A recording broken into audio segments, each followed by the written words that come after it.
fundo, a depressão é só uma e tem critérios específicos de diagnóstico.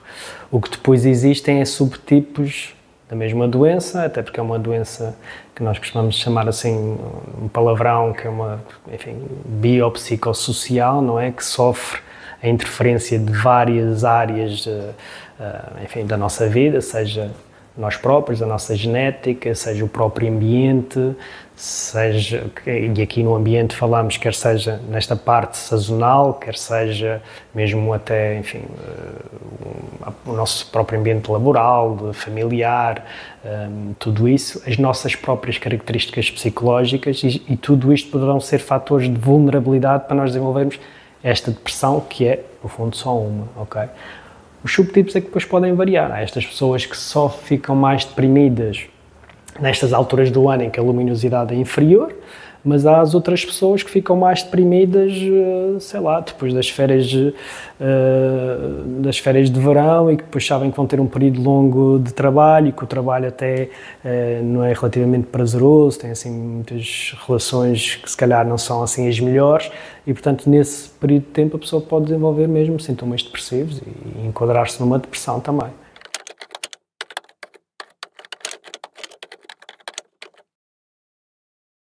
A depressão sazonal é mais aquele tipo de sintomas que aparecem geralmente associados a algumas alturas do ano.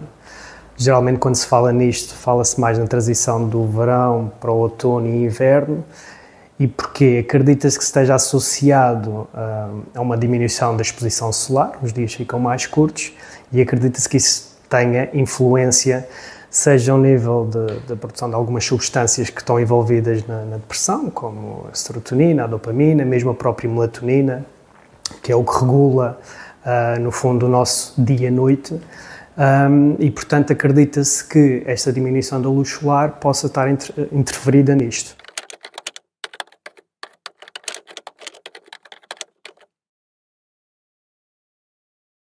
Dentro destas depressões que enfim, sofrem mais agravamento nestas alturas do ano, geralmente nós chamamos mais os sintomas atípicos da depressão.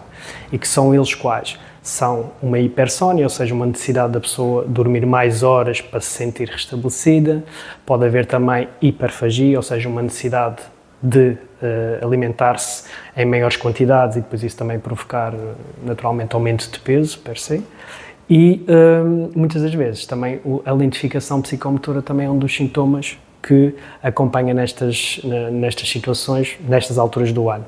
Todos os outros sintomas, como a tristeza, a anedonia, ou seja, a perda de prazer nas atividades que normalmente nos geram prazer, também estão presentes, não é? Mas estes sintomas atípicos são mais frequentes nestas depressões do que nas outras, que possam ter como causadores outras causas, sejam fatores externos, fatores sociais, laborais, familiares, quer que seja.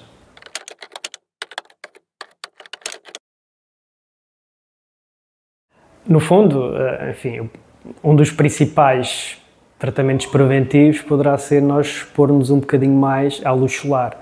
A verdade é que todos nós hoje em dia se calhar trabalhamos em sítios fechados, com luz artificial e, portanto, se calhar deveria haver, mesmo por parte das empresas ou por parte dos empregadores, se calhar alguns períodos que nos pudéssemos expor, enfim, à exposição solar, eventualmente também um período de maior lazer com os colegas, eventualmente também reforçar, enfim, as relações, e tudo isso poderia ajudar, não é? Claro que nós, quando também falamos em exposição solar, muitas das vezes associamos a questão da vitamina D, da absorção de cálcio e todas essas coisas.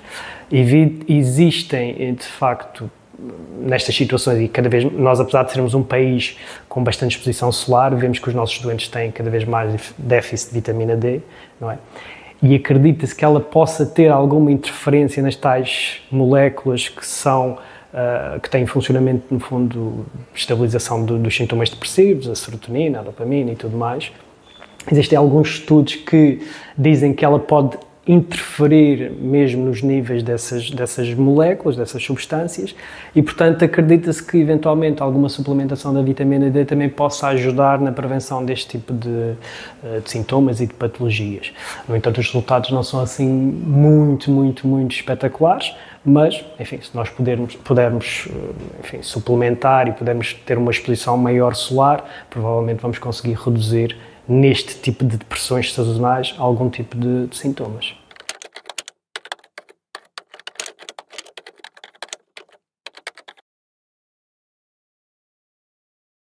Acho que devemos procurar ajuda o mais rápido possível.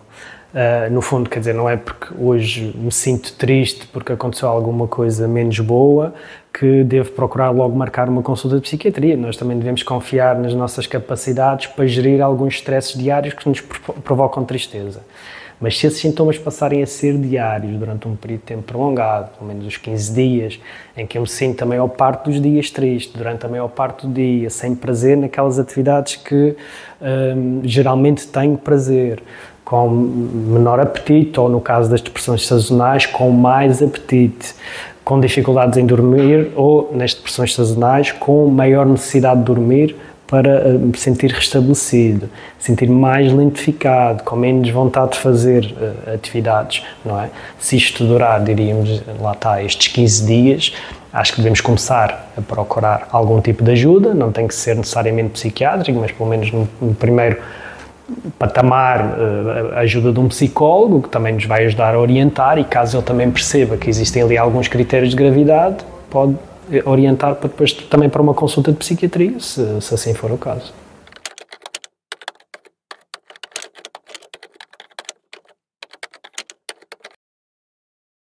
Um dos principais receios que as pessoas têm relativamente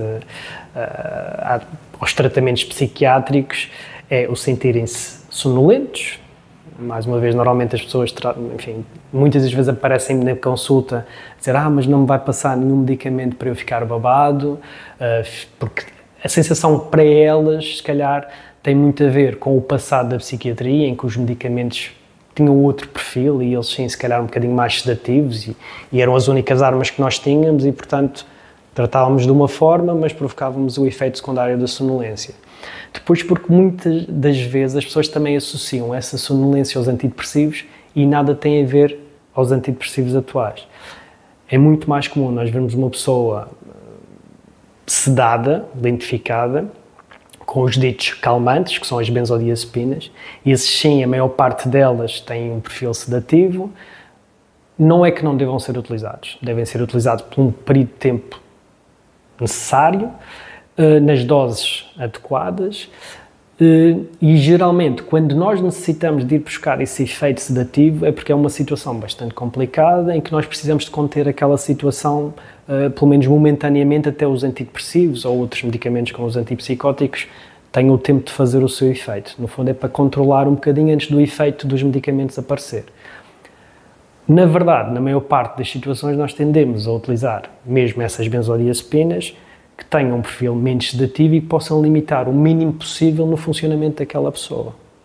Porque se estivermos a falar relativamente aos antidepressivos, a maior parte dos antidepressivos enfim, aumentam a produtividade da pessoa, aumentam o bem-estar da pessoa, podem até aumentar em termos cognitivos, nomeadamente potenciar a concentração e a atenção das pessoas, não é? Portanto, até tem um efeito mais benéfico e mais ativador. E não estamos à espera desse efeito. É verdade, sim, que existem antidepressivos sedativos. Normalmente não é que eles estejam propriamente indicados para o sono, mas nós acabamos por aproveitá-los e indicar que devem tomá-los durante a noite e dessa forma juntarmos o útil ao agradável, que é uma pessoa com uma depressão, é bastante comum não conseguir dormir e, portanto, vamos usar esse medicamento que vai ajudar a pessoa a dormir, mas ao mesmo tempo vamos, ao fim de algum tempo de tratamento, vamos fazer com que aquela pessoa também, em termos dos sintomas depressivos, ansiosos e tudo mais, mesmo cognitivos, vá melhorando, ok? E esta parte também é preciso ter assim um bocadinho de paciência. Eu acho que é importante falarmos sobre os antidepressivos, que é, muitas das vezes temos a expectativa que estamos a tomar um antidepressivo e amanhã vamos nos sentir melhor. E isso é errado, ok? Alguns sintomas podem melhorar, como o sono, enfim, alguma ansiedade pode melhorar inicialmente, mas os sintomas depressivos em si demoram, enfim, no mínimo dos mínimos, diria, 15 dias até começarmos a sentir alguma diferença, e até às 8 semanas temos margem para ir melhorando, mesmo com a dose inicial do medicamento, sem termos que aumentar doses nem nada.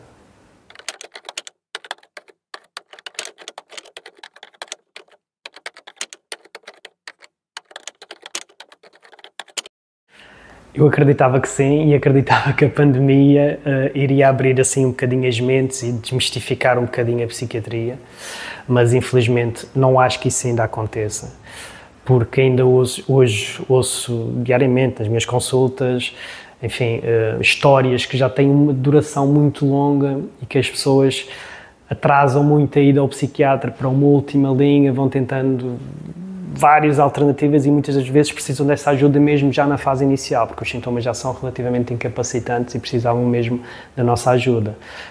Mas pronto, ainda existe muito estigma associado, podemos falar muito no maluquinho, na pessoa babada, assim, os termos corriqueiros que ouvimos assim na rua. Os próprios psiquiatras muitas vezes são encarados como pessoas assim um bocadinho excêntricas e às vezes assim, as pessoas têm algum receio de ser avaliado por um psiquiatra. Acho que as coisas evoluíram, acho que a saúde mental hoje em dia é vista de outra forma, temos cada vez mais relatos de pessoas até famosas, com grande visibilidade na comunidade, que também passam por problemas de saúde mental, e é este tipo de iniciativas que nós precisamos para as pessoas também se reverem nessas pessoas, perderem o medo e procurarem a ajuda necessária.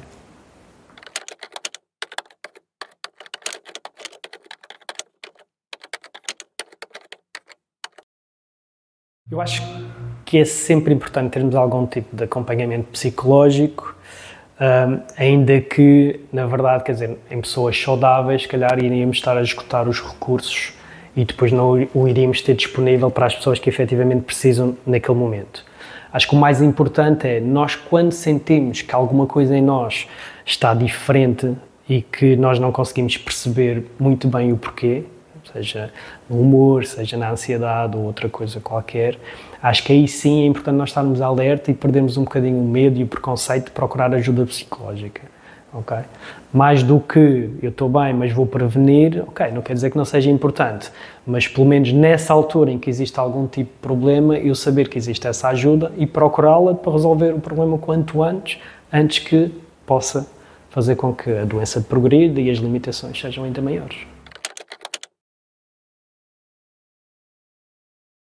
E falando num grande mito dos antidepressivos, okay? Que eu acho que é preciso ser desmistificado uma série de coisas em relação a estes medicamentos.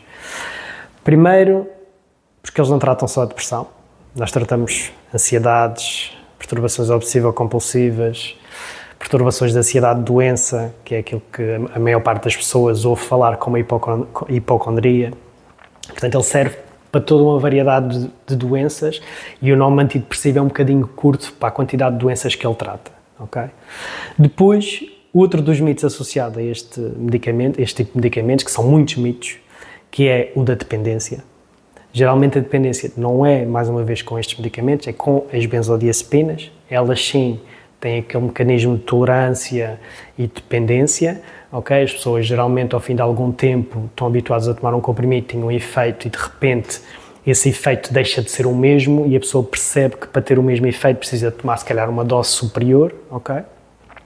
E geralmente a partir desse momento, se nós não tivermos o comprimido para tomar, vamos sentir algum tipo de ansiedade, mas que não é uma ansiedade que seja propriamente como se fosse uma crise de pânico ou algo do género. É uma ansiedade de privação da substância. Geralmente dá a sensação de dificuldade respiratória, os tremores, a sudorese e, portanto, tudo isso faz-nos lembrar que se calhar estamos perante uma crise de ansiedade, mas no fundo é uma necessidade daquele medicamento para preencher ali aquele espaço, ok? Os antidepressivos não provocam isto. O que os antidepressivos necessitam é de tempo de atuação e geralmente precisa de algum tempo até surtir efeito, ok? Pode ir dos 15 dias até, mais uma vez, às 8 semanas ou até mais, pode haver uma melhoria progressiva.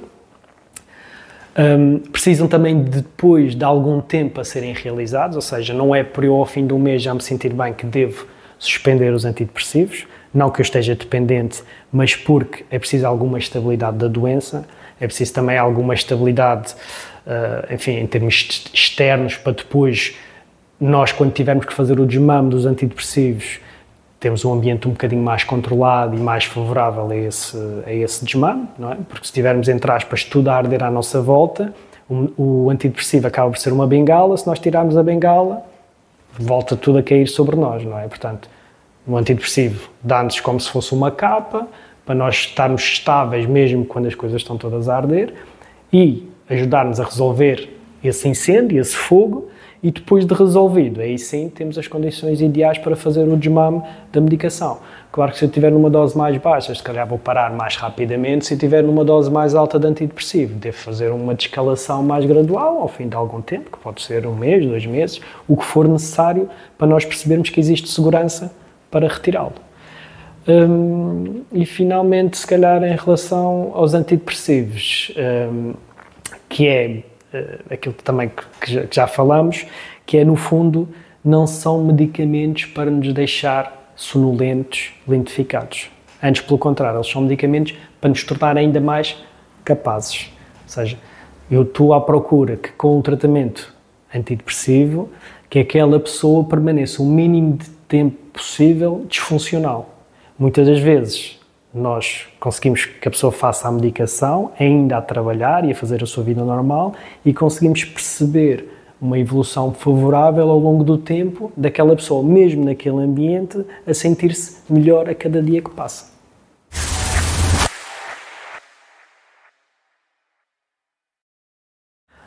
Puxando a brasa à minha sardinha e sendo uma área que eu tenho bastante gosto pessoal, que é a área do exercício físico, acho que é muito importante todos nós tirarmos diariamente, ou pelo menos 3 a 4 vezes por semana, tempo para praticarmos algum tipo de atividade física. Não tem que ser uma atividade muito intensa, mas lá está, e voltando para a depressão sazonal, se nós pensarmos assim ao fim do dia, ainda com alguma luz solar, fazermos uma caminhada, tudo isso pode nos ajudar a prevenir uma série de sintomas, seja pela própria exposição à luz solar, seja pela própria atividade física, que está demonstrado por vários estudos, que também mexe nas tais substâncias que nós temos a nível cerebral, estão envolvidas na depressão, e parece haver um ligeiro aumento dessas mesmas substâncias, que pode ajudar também na prevenção de algumas doenças mentais.